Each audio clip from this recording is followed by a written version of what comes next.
When you fail miserably at something, do you either self-soothe or self-attack? Both are terrible choices for you, but what if there was a third move? A third way to deal with failure so that it doesn't hurt your ego, but it doesn't protect and baby it either. I think deep down we all have this fear of failure. No matter how much we try to condition ourselves that it is necessary for growth, that it's necessary in making us improve, because part of us hates losing. I have this terrible fear of failing in debate. Not just losing a medal, not just losing a trophy, but failing my upperclassmen.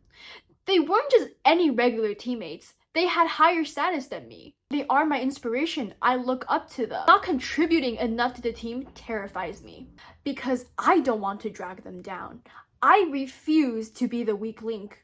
Every time I fail to meet my own and the expectations of others, there's this identity distortion to protect my ego first. If you're wired like this, if you're a high performer like me who has insane standards for themselves, you do the same thing. Instead of turning outwards and assessing the situation for what it is, you turn inwards and you double down on protecting your identity.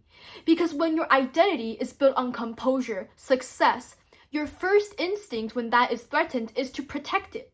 But the issue here isn't that your ego is bruised, is that you are distorting the situation at hand. Because failure is such a valuable signal. I'm sure we all know this. We all know that failure is the best thing to growth.